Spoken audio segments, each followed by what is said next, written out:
Hi, this is David at MASH IT. A few of our viewers have requested that we actually place a head-to-head against our recently reviewed Apple Silicon MacBook Pro M1 laptop against the Dell XPS 9500.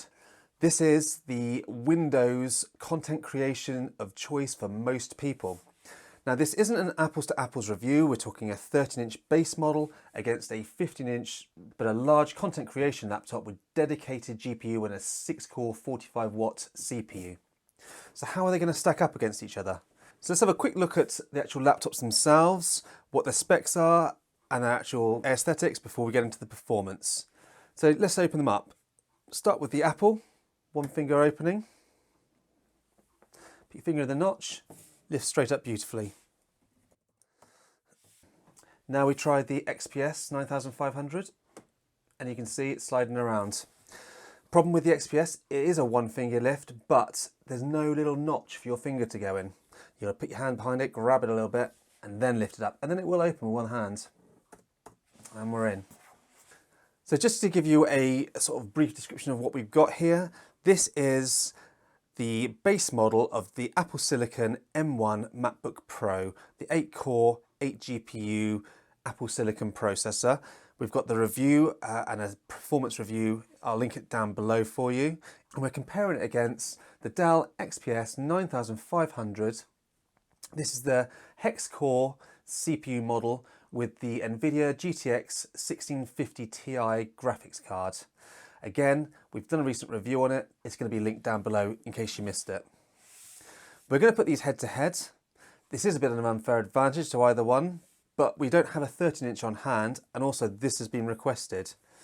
We know from looking at the previous video of the MacBook Pro versus the 10th gen Intel MacBook Pro, this destroyed it. How is this actually going to stack up against a 15-inch heavy-duty content creation laptop like the XPS 9500? So what we're going to do is we're going to have a quick look at the actual usability of each laptop before we get into that performance section. So starting with the Mac, this is the base model. We have two USB 4 Thunderbolt 3 ports on the left-hand side and a headset jack on the right. And then that's your lot. In comparison, the XPS 9500, we've got two Thunderbolt 3 on the left side, a USB-C on the right side, a full-size SD card slot, and a headset port. So straight away, being a bigger laptop, we're getting a much better array of ports. Also with the XPS, we have a little light at the front here. This is quite a handy little light. When you're low on battery, this will flash yellow. Really useful little feature. When you plug it in, it will flash white when it's charging. Mac used to have this years ago. They've done away with everything like that. So that's a nice little plus point for the XPS 9500. So then moving on to the top deck, both got large trackpads. Now the MacBook trackpad has got the haptic feedback touchpad. This is the best in the business. Anywhere you click on this touchpad, it recognises, you get a bit of force feedback, you know you've clicked it. In comparison, the XPS 9500, well, firstly, there's the issue where a lot of them are receiving where there's a bit of pre-click play, which is really annoying, can be fixed. There's a video in the description down below in case you have that.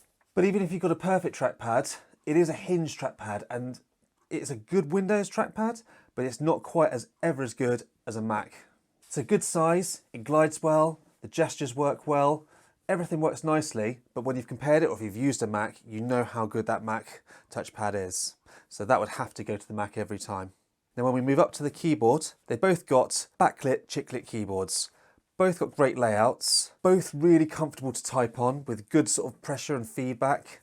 So in all honesty, this is quite a wash me. I'm happy with either of these keyboards. They've both got good layouts and they're both great to type on. So either one you'd be fine with using day in, day out. Now with the Mac, unfortunately, you don't get function keys. You get it with the Air, you don't get it with the Pro.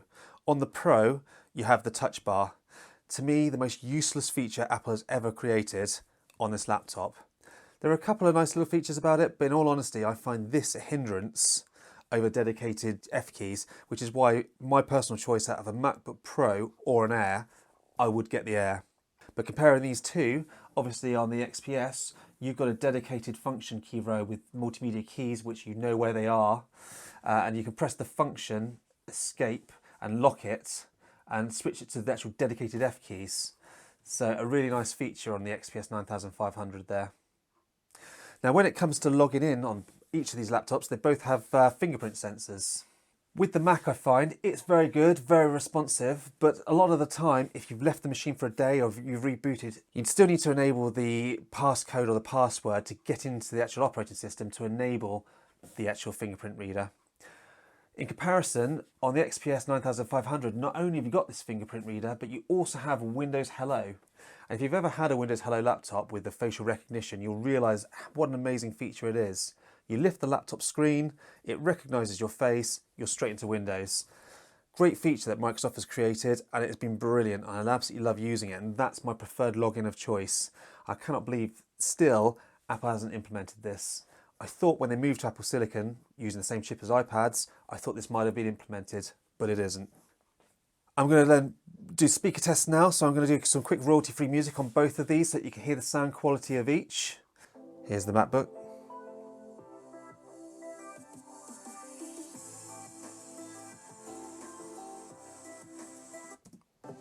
And this is the XPS.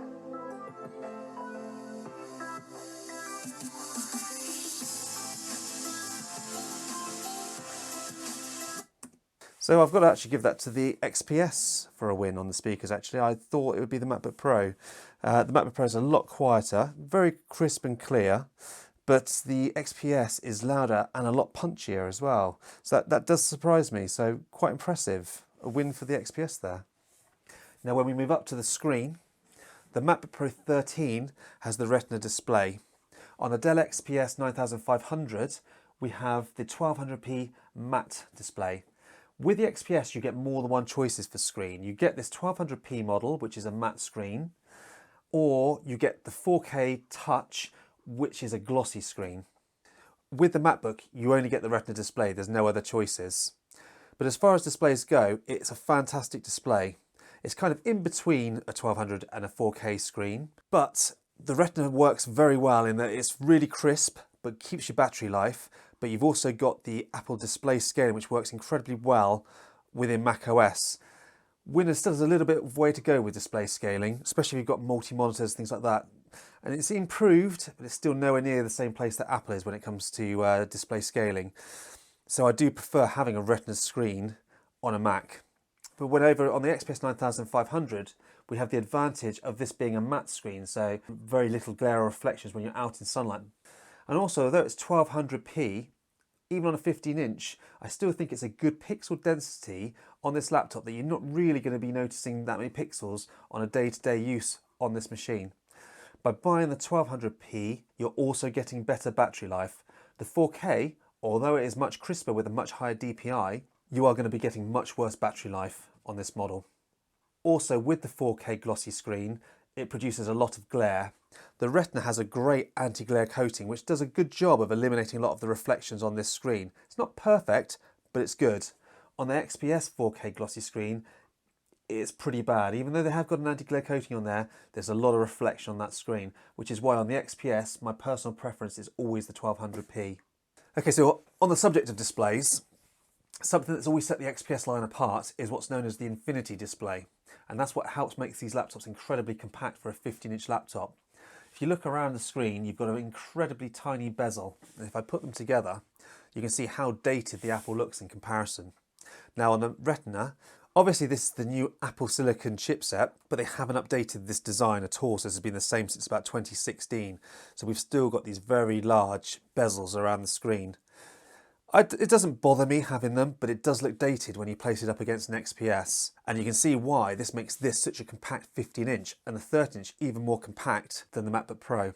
So let's just quickly compare the sizes for a second so that you can see. If we line them flat again, straight away you can see that the MacBook Pro is a fair amount slimmer than the XPS, especially at the back because this one is slightly tapered.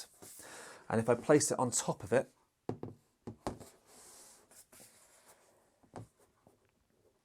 you can see there's almost an inch in this direction and 1.5 inches in the width. So although it is a 15-inch, it's not a massive difference in size. It's both very portable machines. And when we're talking weight, the XPS is you're looking at just under 2 kilograms for this model, whereas the MacBook Pro you're talking 1.4 kilograms. So neither are going to break your back, but obviously it's going to be a lot easier carting a 13-inch laptop around. But again, if you're after portability, we wouldn't be comparing these two anyway. You'd be looking at the XPS 13. So let's take a quick look at the performance of both of these machines. We're going to start with Cinebench R23. We're going to do a single run on each just so we can see how they fare. And we're off. Just to point a note as well, with both of these machines, they're both great either on mains or battery. So if you unplug it, they're not massively throttled. This runs exactly the same as it did on mains. This throttles a tiny weeny amount, but not a massive amount. But let's see how they go through this one here. What you will also notice, the fans don't even kick up. It'll run like up to about 8 minutes full load before the fans start, and when they do, it's almost silent, whereas this one does get quite loud eventually. The fans have already kicked in on the XPS 9500.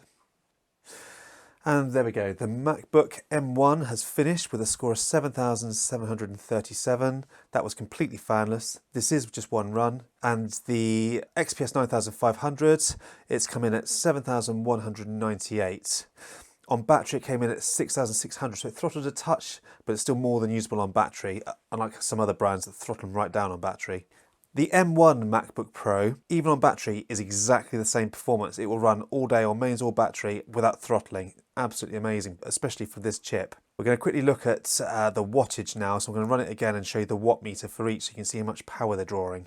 So you can see I'm idling at 13 watts. Click on Start on Cinebench. 13 watts is quite high because it's still charging the battery a little bit. So here we go. Fully maxing out the cores on the CPU, and we're up to 34 watts, 35 watts. An absolutely amazing score for this much performance. Right now we're on the XPS 9500. You see the idle wattage is about 25 because again we're just topping off the battery. It's about 99%, so it's using a few watts for the battery. So let's fire this up and see what we're getting.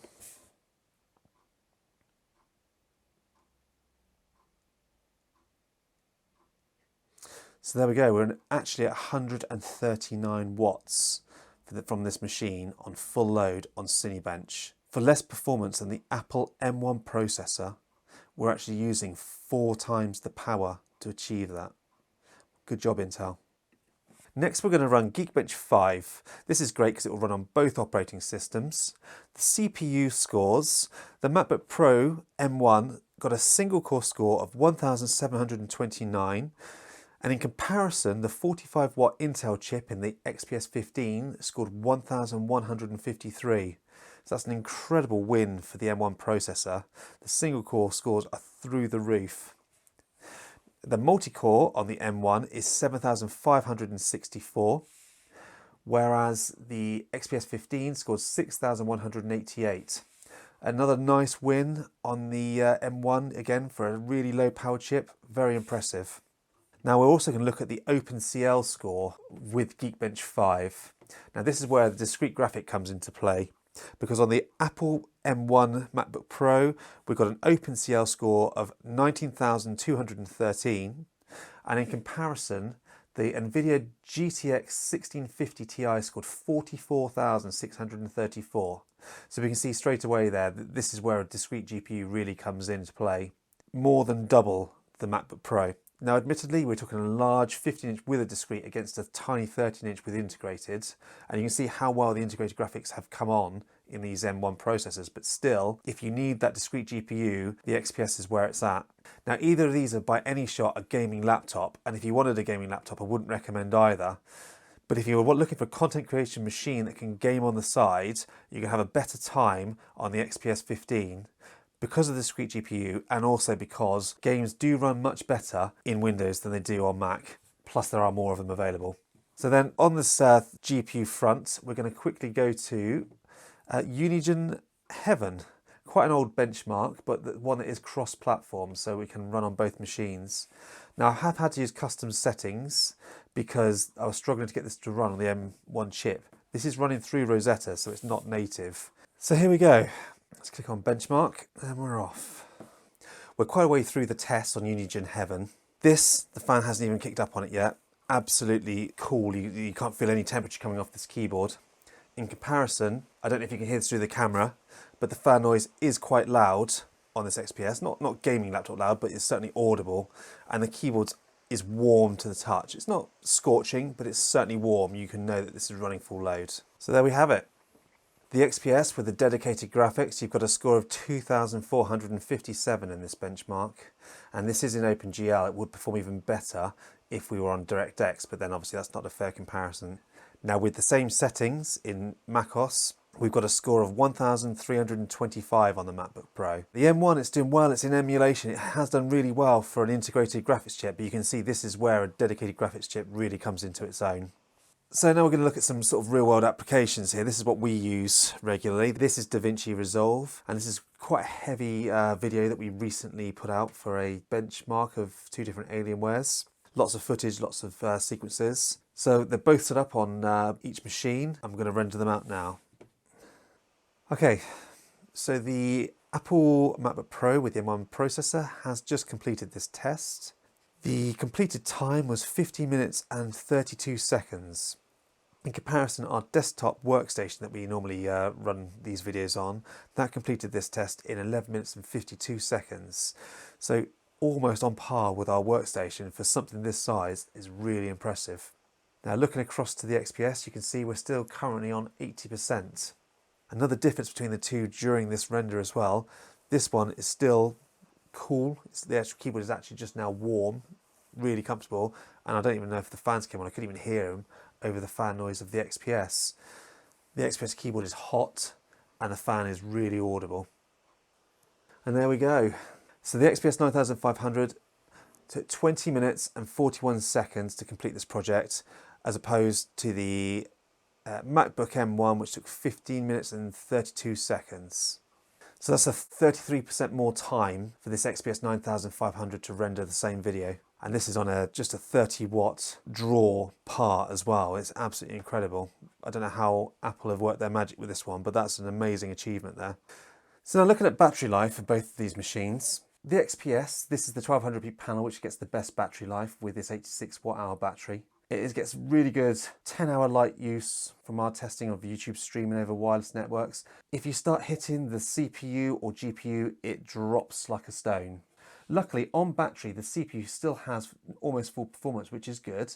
A lot of other machines will throttle the CPU on battery to improve battery life, but this doesn't. It does allow you to have pretty much max CPU. So that's a nice feature, but it annihilates the battery. Especially when you're using the discrete GPU, you can say goodbye to any battery. On the other hand, Apple's claims of 20 hours of battery life have been pretty accurate with this machine from our testing of streaming music. But when you are actually heavily hitting the laptop, it still lasts really well. We used it for the first day, installing apps, running benchmarks on battery. And I did that for hours, and I still had like 50% battery left after doing all of those tests and indexing and everything. The battery on this has been phenomenal. And if you look at the M1 performance video we've done previously against the MacBook Pro 13, it destroyed the MacBook 13 in the battery rundown test. So battery-wise, this is an absolute win on the M1 MacBook Pro over the XPS. They're both good though, and they'll both see you for a light day's use, but this will probably almost get into your second day's work use. Incredible.